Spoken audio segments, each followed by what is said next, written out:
جی ناظرین، آپ کا اپنا میزبان ایم اے رحمان لاہور 24 نیوز سے اس وقت خیال رحمان پروگرام میں بڑی ہی محترم قداور اور تجزیہ نگار سینئر صحافی دانشور جو ناظرین لاہور 24 کے سی او بھی ہیں میرے ساتھ اسٹوڈیو میں موجود ہیں۔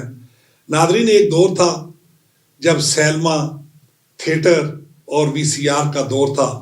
آج بدلتے سماج کے ساتھ آج نیا دور انٹرنیٹ کا دور آ چکا ہے، سیٹلائٹ ٹی وی کا دور ہے، اور اس کے ساتھ ساتھ سوشل میڈیا کا دور ہے، جس نے پوری دنیا میں ایک مقام حاصل کیا ہے۔ اور اسی مقام کو دیکھتے ہوئے آج لاہور 24 چینل غریب کی آواز بن چکا ہے، مزدور کی آواز بن چکا ہے، ظلم کے خلاف سراپا احتجاج میں صف اول کا کردار ادا کر رہا ہے، جس کا تمام تر کریڈٹ سی او عاصم امین صاحب کو جاتا ہے، جنہوں نے بے روزگار صحافیوں کو ایک بہترین اور مضبوط پلیٹ فارم دیا۔ آج کے اس دور میں سمجھتا ہوں ایسی مخلص شخصیات بہت کم ہیں۔ آج ان سے چند مختصر باتیں کریں گے۔ جی السلام علیکم۔ جی سر، میرا آپ سے سب سے پہلے سوال یہ ہے کہ شعبہ صحافت ایک بڑا مقدس پیشہ ہے، اس شعبہ کو بلیک میلنگ سے کیسے محفوظ کیا جا سکتا ہے؟ بسم اللہ الرحمن الرحیم۔ ٹھیک فرمایا بٹ صاحب آپ نے۔ جی جی، یہ بہت مقدس پیشہ تھا۔ جی جی، جو سوال بھی آپ نے کیا اور اس کا جواب بھی آپ نے دیا ہے جی کہ اب وہ ایک بلیک میلر کے نام سے ایک دھندا بن گیا۔ جی جی، بدقسمتی کے ساتھ نظام بہت حد تک چینج ہو چکا ہے۔ اب کچھ ادارے پہلے تو چینج ہو چکا ہے یا بگڑ چکا ہے؟ دونوں چیزیں چینج بھی ہو گیا ہے، بگڑ بھی گیا۔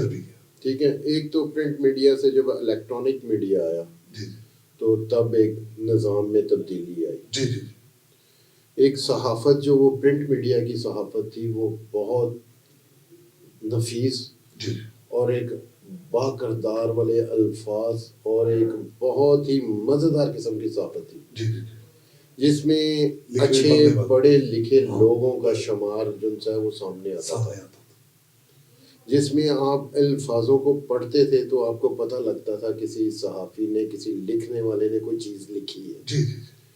اس کے بعد جب الیکٹرانک میڈیا آیا تو وہ ٹوٹل ہی وہ ایک پکچر چینج ہو گئی۔ ساتھ ہی الیکٹرانک میڈیا پہ وہ جھٹکا سٹائل شروع ہو گیا، اوئے توئے شروع ہو گئی، مزاحیہ۔ اور اس کے بعد دیکھیں تنقید پہلے بھی ہوتی تھی، پرنٹ میڈیا میں بھی ہوتی تھی، لیکن اس کا ایک بالکل ہی دوسرا رخ سامنے آ گیا۔ لوگوں کو بٹھا کے ان کو ذلیل کیا گیا، ان کے کردار پہ کردار کشی کی گئی، ان کے کردار کے اوپر ایسے ایسے جملے کسے گئے کہ جو آپ ٹی وی پہ بیٹھ کے نہیں بولنا چاہیے تھا۔ کئی پروگرام میں لوگ اٹھ کر بھی چلے گئے۔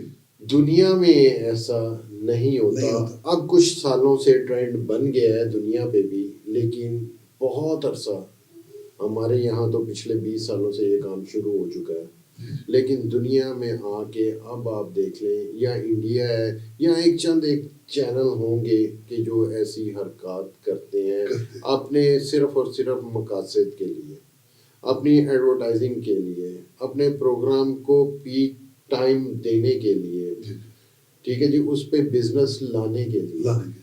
لیکن آپ یہ دیکھیں کہ دنیا میں آپ کا میسیج بٹ صاحب کیا جائے گا۔ میں نے آدھی دنیا کا ٹریول کیا ہے بٹ صاحب، کسی دنیا میں ایسا نہیں ہوتا۔ پاکستان کا صرف میڈیا ہے جو پاکستان سے بھی کنٹرول نہیں ہو، نہیں تو مجال نہیں ہے دنیا میں کہ کوئی میڈیا حکومت پہ یا ایسے وزیروں پہ یا ایسی چیزوں پہ تنقید کرتے ہیں، پراپر بات ہوتی ہے اور پروف کے ساتھ ہوتی ہے، اور اس منسٹر کو وہ اگلے نانی گھر چھوڑ کے آتے ہیں۔ یہاں الزام زیادہ ہوتے ہیں, سستی شہرت, یہاں ہاں یہی آپ استعمال کرنے, یہی آپ پر سستی شہرت کے لیے ہم دوسرے کے اوپر ایسے الزامات تعینات کر دیتے ہیں کہ وہ میجورٹی اپنے آپ میں مر جاتا ہے. اس کے ساتھ بھی دیکھیں, اگر کوئی کسی پہ ایسی کوئی بات ہے, آپ سمجھتے ہیں یہ کہ ہمارا یہ وزیر یا ہمارا یہ شخص اس کرائم میں یا اس چیز میں ملوث ہے, تو اس پہ آپ لیگل کاروائی کروائیں. بہت اس کے اوپر بھی تو کوئی بیٹھا نا سسٹم بنا کے, اس کے پاس جائیں, اس کو بتائیں کہ یہ کام کیا ہے, اس کو قانون ہے.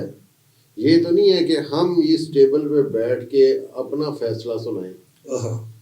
اس کے ساتھ بھی میجورٹی, ایک بندہ غلط ہو سکتا ہے, اس کے ساتھ ایک پورا کنبہ چلنے والا ہے, اس کی فیملی ہے, اس کی فیملی سے آگے فیملی ہے, آخر سارا دادا تایا سے معاملہ دادے پر دادے سے شروع ہوتا ہے, ایک نانکے سے شروع ہوتا ہے. اگر وہ چیزیں یہ ان لوگوں کے پاس جاتی ہیں, سننے میں ملتی ہیں, تو جگ رسائی ہوتی ہے ساری دنیا میں. اچھا سر, نوجوان نسل کی پرنٹ میڈیا سے دوری کی سب سے بڑی اور بنیادی وجہ کیا ہے؟ دیکھیں, میں نے جیسے آپ کو بتایا کہ پرنٹ میڈیا نوجوان نسل بہت اوکھا کام تھا. اس کے کرنے کے لیے, اس میں جانے کے لیے بڑی سٹرگل چاہیے ہوتی ہے. پرنٹ میڈیا سے الیکٹرانک میڈیا کا سٹائل ہی کچھ ہو رہا ہے. نوجوان نسل کیوں اس سے دور ہے؟ نوجوان نسل پرنٹ میڈیا سے, پڑھائی لکھائی سے. میں آپ کو یہی بتا رہا ہوں کہ پرنٹ میڈیا بہت مشکل کام تھا اور الیکٹرانک میڈیا بہت آسان کام ہے. بہت آسان.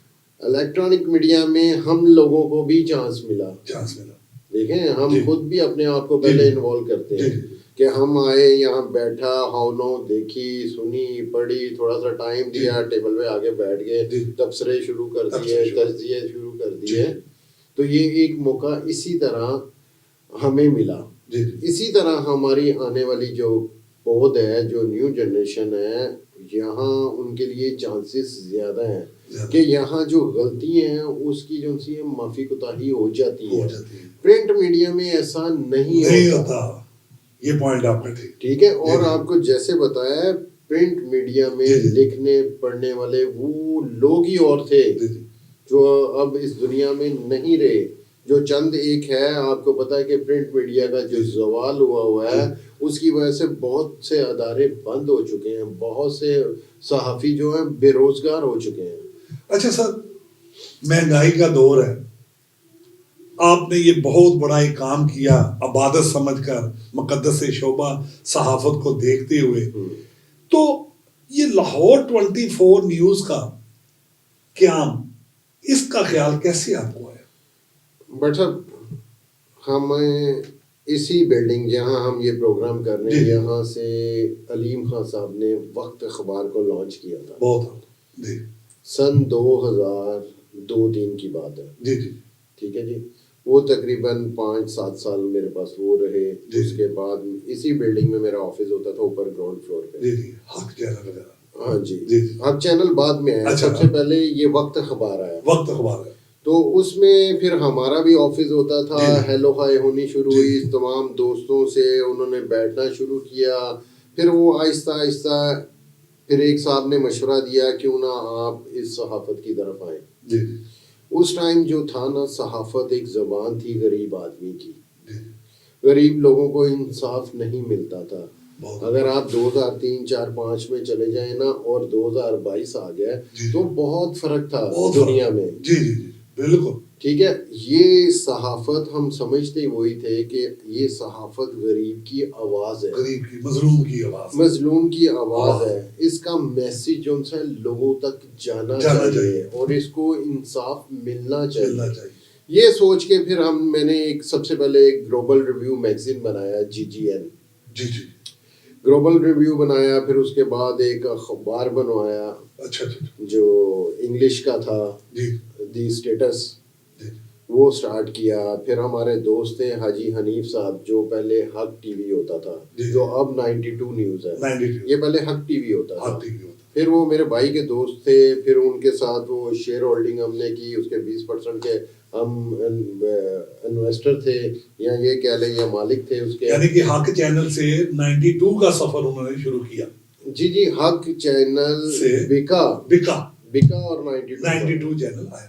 ہاں جی. تو وہ پھر میں نے 5 سال وہ لاہور میں کیا, کیونکہ وہ لاہور میں انہوں نے کسی صاحب کو دیا ہوا تھا, جو وہی جو آپ نے کہا بدقسمتی سے وہ انہوں نے بڑا پیسہ کمایا, ان کو ان کے رائٹس کو غلط استعمال کیا. تو پھر ان کے بعد انہوں نے کہا کہ یار آپ اس چینل کو دیکھیں, میرا خیال ہے کہ میں ان لوگوں سے بچ جاؤں گا, میرا نام بدنام نہیں ہوگا. تو پھر میں نے 4-5 سال وہ حق چینل چلایا, اخبار چلایا, پھر اسی سوچ سے کہ یار غریب کے لیے ہم کچھ کر سکیں. ایسا پلیٹ پھر فارم وہ عادتیں آہستہ آہستہ آہستہ بڑھتی گئیں, اور پھر ایک ٹائم ایسا بھی ہم نے دیکھا کہ غریب کے لیے یہ روزگار جو سا تھا یہ بہت زیادہ اب مشکلات پیدا کرنی شروع کر دی تھی, جس وجہ سے پھر ہم نے آہستہ آہستہ اس کو کوشش کی کہ اس کو بڑھائیں, اور جن لوگوں کو ریلیف مل سکے ہم سے وہ ہم ان کو دے سکیں. اچھا سر, بہت سے سینئر صحافی, نامور صحافی آج سیٹلائٹ چینل پہ بیٹھے ہوئے ہیں, کبھی ان کے ساتھ آپ کا رابطہ ہوا ہو, کبھی آپ کو انہوں نے یاد کیا ہو صدقے دل سے؟ سر جی بہت سارے دوست ہیں, ہمارے بھائی ہیں. میں نے بتایا نا آپ نے, میں نے جنگ کی انتظامیہ کے ساتھ بھی کام کیا ہے, وہ اچھا دوستوں, ان کے جتنے ڈائریکٹر تھے وہ سارے میرے دوست تھے. لاہور 24 سے یہ ایک نرسری کا لڑکا بھی لگتا ہے ادھر سے جو گئے ہوں اور سیٹلائٹ پہ. میرا یہ 2005 کا سفر آج 2022 ہو گیا. ٹھیک ہے جی, 17 سال کا یہ سفر جو ہے, اس شعبہ سے وابستہ ہم نے الحمدللہ بہت ساری پروڈکشن کی ہے, کہ بہت سارے لوگ جو ان سے اب نا اچھے اداروں میں بیٹھے. ٹھیک ہے, وہ یہ نہیں ہے کہ 2 4 5 کی تعداد میں تھے, سینکڑوں کی تعداد میں تھے جو ہم نے جن کو چانس دیا ہے. بدقسمتی سے نا بٹ صاحب ہوتا کیا ہے کہ اس فیلڈ میں نا لوگوں کو چانس نہیں ملتا. جس کو چانس مل جائے, جس کو فریم مل جائے, تو وہ کہیں کا کہیں چلا جاتا ہے. ہماری کوشش ہوتی ہے کہ ہمارے پاس جو آیا اس کو تھوڑی سی بیسک ہونوں بتائیں, اور اس کو کیمرہ دیں, اس کو کہ نکل جا. 1 مرتبہ خراب کرے گا, 2 مرتبہ کرے گا, تیسری مرتبہ وہ ٹھیک ہو جائے گا. تو یہ لوگوں کو بھی یہ چاہیے کہ کوئی آنے والے کو آپ جتنی جلدی ہو سکیں کچھ علم دے سکیں تو اس کو دینا چاہیے. اچھا سر, شعبہ صحافت میں موجود نوجوان صحافیوں کے لیے آپ لاہور 24 چینل کی وساطت سے کوئی ایسا پیغام جو آنے والی نسلوں تک رہے؟ ٹھیک فرمایا بٹ صاحب آپ نے. دیکھیں اپنا صحافت جو نئے لوگ اس میں آ رہے ہیں نا, نوجوان نسل, ان کی سوچ کچھ اور ہے. ان میں ایسا نہیں ہے کہ میں آپ کو بتاتا چلوں کہ وہ اس شعبے میں آ رہے ہیں کہ ہم کسی کی آواز بنیں گے یا کسی کا کوئی اچھے مقصد کے لیے اس کی ہیلپ کر سکیں. اب میجورٹی کیا ہو گیا ہے کہ اب لوگوں کی سوچ یہ ہے کہ میڈیا ایک ایسا ستون ہے, ذریعہ معاش کا ذریعہ, ایسا ستون ہے کہ جس کی بہت طاقت ہے, جس سے ہمیں خود کو, کسی کو نہیں, اس آدمی کو خود اپنا فائدے کے لیے وہ اس تحفظ کہہ لیں, اس کو فائدہ کہہ لیں, اس کو بینیفٹ کہہ لیں, جو بھی کہہ لیں, وہ اب جو سوچ ہے وہ لوگوں کی یہ ہے کہ میں صحافی بن کے میرے ٹور ہوں گے, میری کوئی ٹیکا ہوئے گا, اب یہ سوچ ہو چکی ہے. اب وہ سوچ نہیں ہے کہ میں صحافی بن کے میں کسی غریب کی آواز بنوں, اس کی ہیلپ کر سکوں. یہ اب ٹوٹل سینیریو چینج ہو گیا. نوجوان نسل کو کیا پیغام دیں گے؟ سر میں تو نوجوان نسل کو کہوں گا کہ نیک نیتی جو ان سی ہوتی ہے نا جی, وہ بہت ضروری ہے. آپ اچھا سوچیں اور کوشش کریں کہ اپنی اپنی فیلڈ میں رہ کے, کیونکہ دیکھیں ماں باپ نے جو ہے اولاد کے اوپر نا ساری زندگی ڈیپینڈ کیا ہوتا ہے کہ ہماری اولاد بڑی ہوگی, اس کو پڑھایا, اس کی فیسیں دی, کہاں سے نہیں دی, یہ وہ جانتے ہیں یا رب جانتے ہیں. اور اب جو ہمارے جو نیو جنریشن ہے وہ بالکل بھٹکی ہوئی ہے, اس کو سمجھ ہی نہیں ہے کہ میں نے کرنا کیا ہے. ٹھیک ہے, وہ ایک سائڈ پہ یہ نہیں دیکھتے کہ وہ احساس والا وہ رشتہ جو ہمارے ماں باپ نے ہمیں ڈیلیور کیا ہے, ہم اس کے لیے کوئی اسٹرگل کریں, کوئی محنت کریں, کوئی اللہ توبہ کریں, کسی ظلم کی آواز بنے. سر وہ چلے, وہ تو بات کی بات ہے نا. مین چیز جو ہے کہ آپ کو کسی نے پڑھا لکھا کے اس قابل کر دیا ہے کہ آپ اب ان کے لیے, یا دیکھیں ان کے لیے پہلے کچھ سوچیں گے, کریں گے, تو پھر آپ کسی اور کے لیے کامیاب ہوں گے, تو پھر کسی اور کے لیے سوچیں گے نا. ماں باپ ایک ایسا رشتہ ہے کہ اس کا احساس ہمارے معاشرے میں ختم ہو چکا ہے. میری نئی نسل کو یہ پیغام ہے کہ خدا را اپنے ماں باپ کی خدمت کریں. انہوں نے جو آپ کو 20-25 سال ڈلیور کیا ہوتا ہے اس کو مد نظر رکھ کے احساس کرتے ہوئے اپنے آپ کو آگے لے کے چلیں. اللہ تعالیٰ جب آپ ان کے لیے اچھا سوچیں گے تو اللہ تعالیٰ ان کی مدد کرے گا, یہ کامیاب ہوں گے. ایسا نہیں ہے, میں نے بہت سارے لوگوں کو واٹس ایپ سنا ہے کہ وہ صرف روتے نظر آتے ہیں. جی ساڑھے تے نصیب بھڑے سی, ساڑھے نال انج ہو گیا, انج ہو گیا. نہیں, یہ بات ہو رہا ہے. دیکھیں رب کی ذات بٹ صاحب کبھی بھی کسی کا نصیب برا کر کے پیدا نہیں کرتی. بے شک وہ ہم لوگوں کی کچھ غلطیاں ہوتی ہیں جس کی وجہ سے ہمیں اس کا نقصان ادا کرنا پڑتا ہے. ہر انسان کے لیے کامیابی کی سیڑھیاں رب نے بنائی ہوئی ہیں. ڈپینڈ کرتا ہے اس پہ, اس کے فیصلوں پہ, اس کی نیت پہ اور اس کے مانگنے میں. یار سب کا رب ہے بٹ صاحب, ہر ایک کو دیتا ہے, لیکن سوچ اچھی رکھو, اچھی نیت کرو, ہمت کرو, حوصلہ کرو. کوئی بھی فیلڈ میں چلے جائیں اس میں نیک نیتی کے ساتھ کامیابی آپ کو ہمیشہ ملے گی.